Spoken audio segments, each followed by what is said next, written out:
The language in this video has been translated using AI translation via HeyGen. While we strive for accuracy, the translation may not be entirely precise or reflect the original intent and meaning in all cases. We appreciate your understanding as we work to make this content more accessible through AI-assisted translation. La langue de cette vidéo a été traduite à l'aide d'une traduction par IA via HeyGen.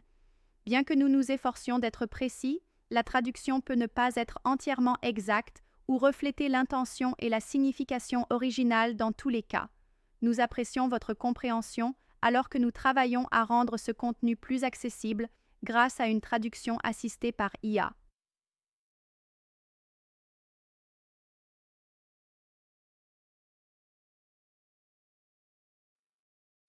Bonjour, je suis Mike Lawless et dans cette vidéo, je vais vous montrer comment utiliser AdMet Modeler.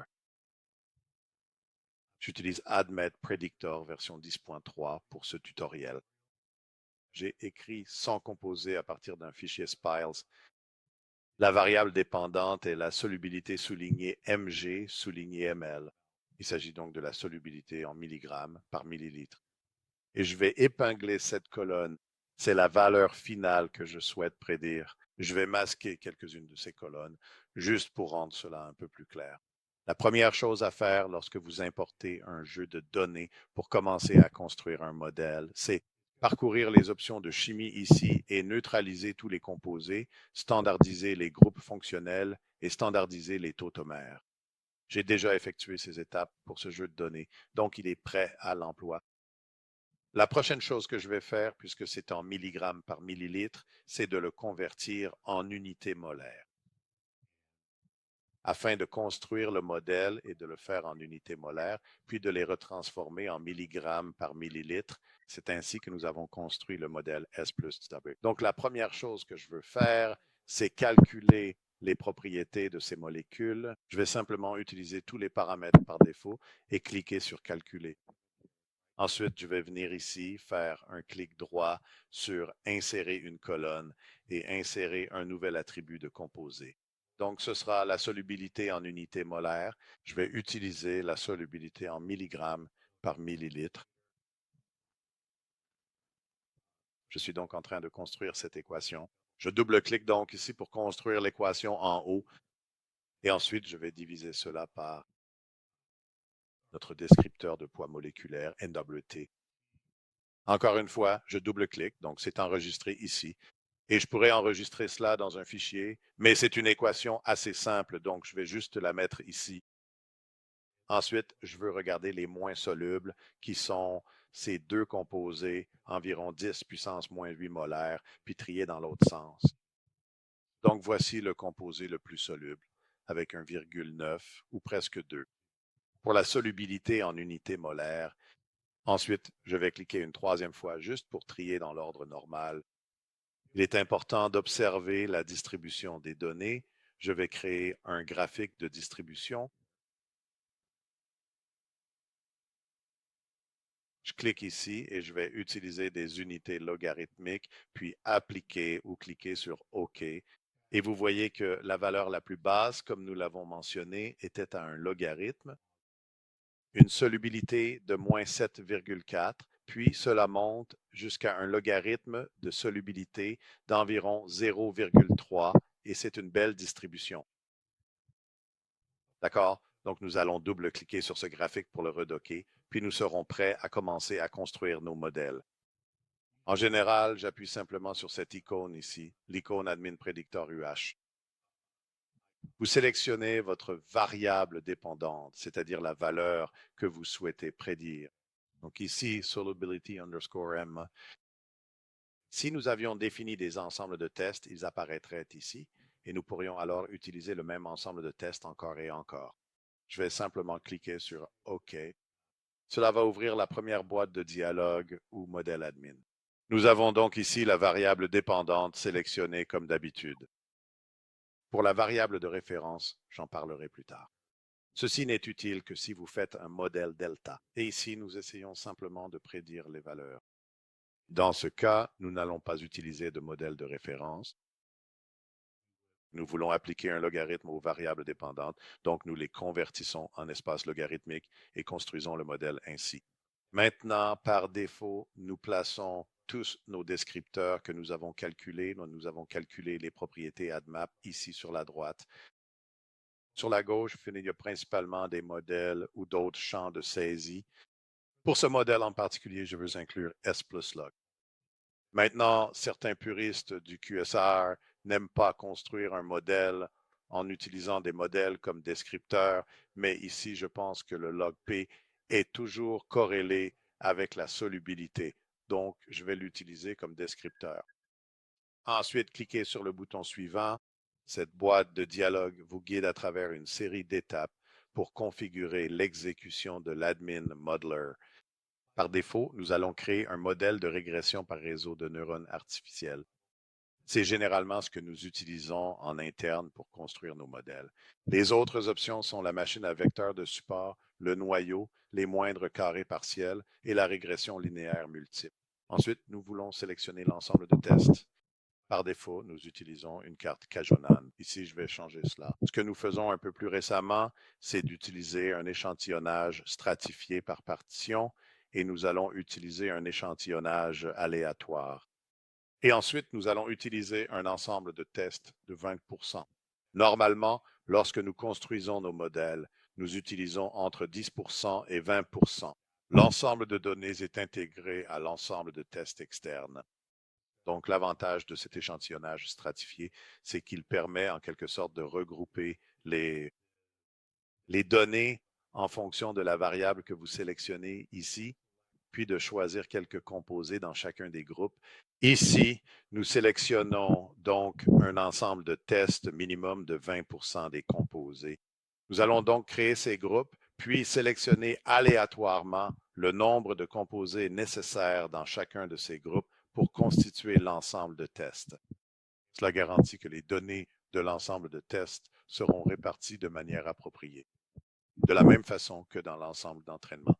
Une chose à éviter est que les valeurs de l'ensemble de tests soient toutes regroupées et ne vous donnent pas toute la gamme des valeurs expérimentales. Il suffit donc de cliquer sur OK. Dans la section de sélection des descripteurs, c'est ici que nous choisissons quels descripteurs seront utilisés dans nos modèles. Avec Admin Modeler, nous allons construire des modèles d'ensemble de réseaux de neurones artificiels.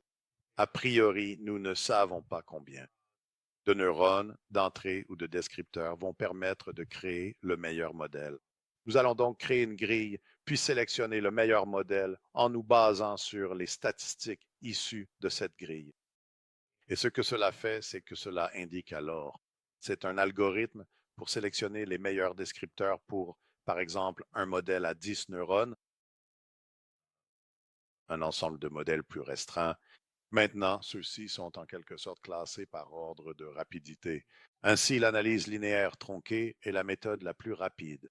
C'est pourquoi c'est l'option par défaut. L'analyse linéaire tronquée itérative arrive en deuxième position. Le gradient d'entrée est en troisième position. Et ensuite, l'algorithme génétique est le plus lent. Mais c'est un très bon algorithme. Et je vais sélectionner l'option pour traiter les cellules. Cela va donc resélectionner les descripteurs pour chaque cellule de notre grille. Donc, à chaque nouveau modèle, il passe par cette étape. Procédure pour sélectionner les meilleurs descripteurs. Ensuite, il suffit de cliquer sur Suivant. C'est ici que nous configurons notre grille pour la création du modèle.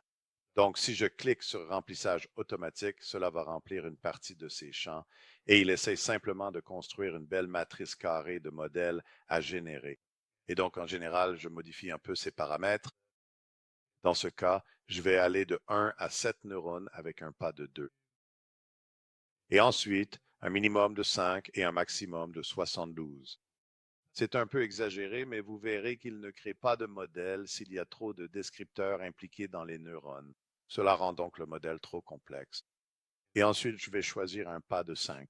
Cela va donc créer un modèle à un neurone et 5 entrées, puis un modèle à un neurone et 10 entrées. Ainsi, les entrées augmenteront par pas de 5.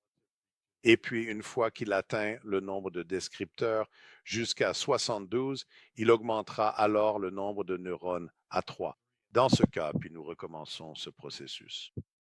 Par défaut, nous construisons 165 réseaux de neurones et sélectionnons les 33 meilleurs. Donc, 33 fois 5 font 165, ce qui fait un total de 165 créés. Ensuite, il sélectionnera les 33 meilleurs parmi ceux-ci. Nous allons utiliser l'algorithme Multi-Carlo pour les points de départ. Ce sont les coefficients utilisés dans le modèle A et E. Et nous allons donc, c'est basé sur un nombre aléatoire. Et c'est pourquoi chacun des modèles peut être légèrement différent des autres. Ensuite, je vais passer au résumé. Ceci résume simplement toutes nos options. Nous pouvons cliquer sur certains de ces éléments pour les développer, puis je vais cliquer sur Build. Maintenant, c'est ici que vous devez donner un nom au projet. Par défaut, c'est le nom de l'entrée ou de l'endpoint, puis la date à laquelle vous effectuez la construction du modèle. Et ensuite, cela dépend de _01. Nous allons garder ce nom. Cliquez sur OK, puis la construction des modèles commence. Je vais donc mettre la vidéo en pause jusqu'à ce que ce soit terminé. D'accord, cela a pris moins d'une minute, probablement 45 secondes, pour construire tous ces modèles. Et je vais simplement agrandir un peu ceci pour que vous puissiez voir tous les modèles qu'il a construits. Et vous voyez qu'il n'a pas construit certains de ces modèles ici. La raison, c'est que c'était trop compliqué. Donc, si nous allons dans Outils, tableau du nombre de poids, vous pouvez voir que lorsque vous atteignez 25 entrées, un modèle à 3 Durham, alors vous avez 82 poids à résoudre. Et l'une des boîtes de dialogue précédentes disait que si vous dépassez 70%, 75%, en d'autres termes, si ceci représente 75% de 100, dans ce cas, donc au-dessus de 75, il ne va pas construire ce modèle car il le considère comme trop complexe. Ensuite, par défaut, il met en surbrillance ce qu'il considère comme les meilleurs modèles. Donc, si nous allons dans Outils, paramètres du meilleur ensemble, c'est l'algorithme qu'il utilise pour sélectionner le meilleur modèle. Et cela se base sur les statistiques de vérification, d'entraînement et de test, l'erreur quadratique moyenne, le coefficient de corrélation de rang de Berman et le Q carré. Donc, il évalue essentiellement chacun des modèles en fonction de la fonction de score. Nous pouvons cliquer ici pour voir quels sont les scores. Ainsi, le meilleur modèle est ce modèle à 5 neurones et 5 entrées et le score pointé est de 0,87. Donc, pour cette construction particulière, c'est de loin le meilleur modèle ici. Nous pourrions changer ce critère si nous le souhaitions. Donc, la chose la plus simple à faire est de cliquer sur ce bouton pour simplement l'afficher. Ce qu'on appelle le fichier PNO ou le fichier prédit contre observé. Très souvent, j'aime inverser les axes et regarder observé contre prédit. Et comme vous le voyez ici, la pente est proche de l'unité pour ce modèle en particulier. Et puis, nous avons quelques valeurs aberrantes, mais cela fait partie de l'algorithme d'entraînement. Les points rouges sont dans l'ensemble de tests et les points bleus sont dans l'ensemble d'entraînement. Nous pouvons donc les examiner individuellement en désactivant l'autre. Nous pouvons aussi regarder la diagonale, etc. Dans tous les modèles, cependant, il est important de regarder comment les prédictions se comportent sur l'ensemble de tests externes. Et c'est une façon de valider le modèle, de s'assurer qu'il n'est pas surajusté pour ce cas. Donc, si nous regardons ce modèle pour l'erreur quadratique moyenne, ce chiffre en haut est l'erreur quadratique moyenne pour l'ensemble d'entraînement. La valeur en rouge correspond à l'ensemble de tests et vous voulez que ces chiffres soient assez proches l'un de l'autre.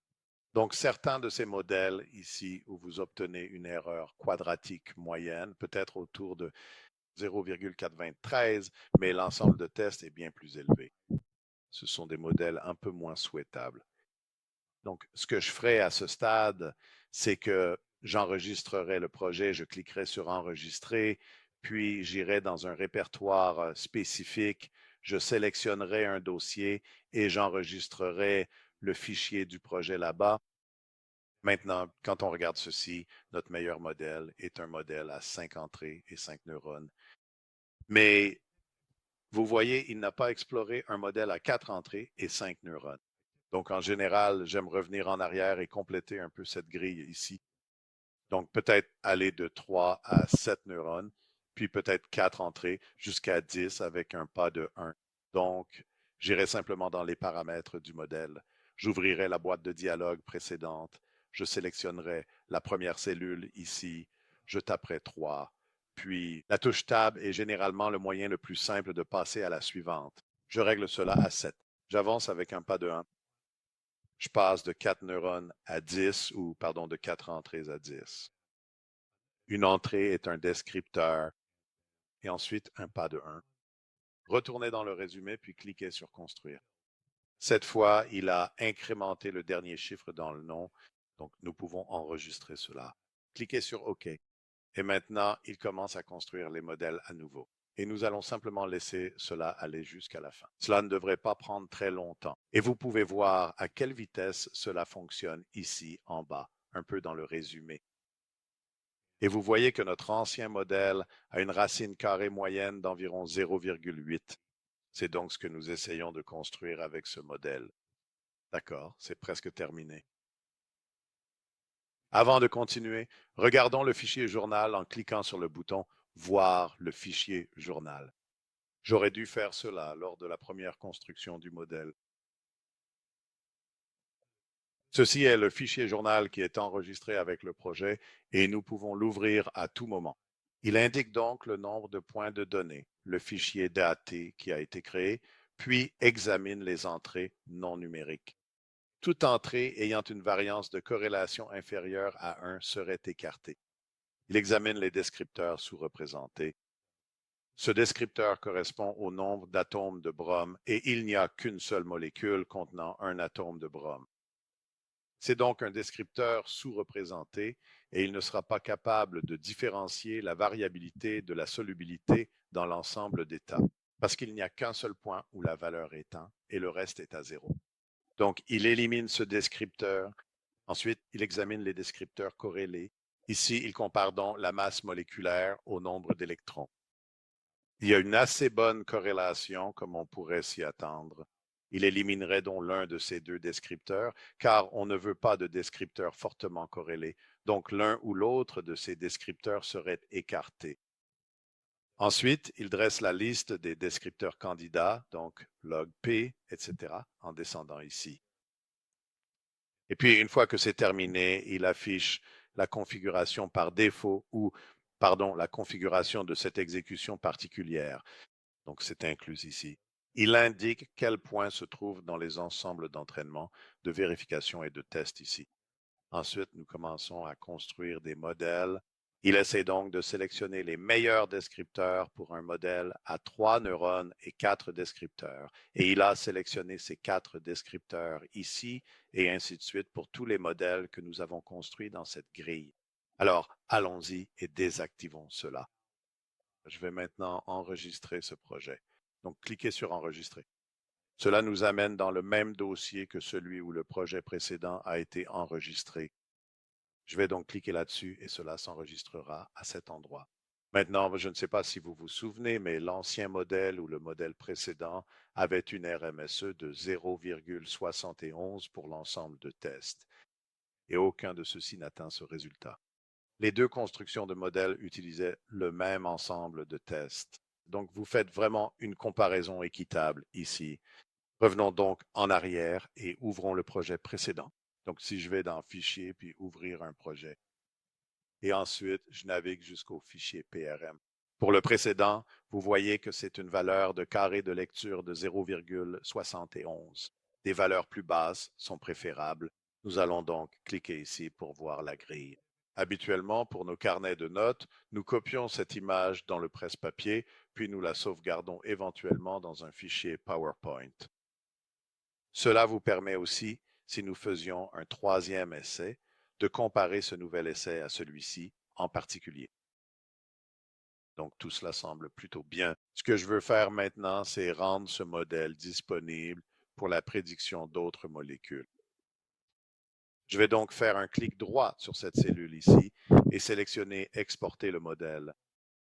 Je dois lui donner un nom, donc je vais simplement l'appeler « Modèle de solubilité », quelque chose de très simple.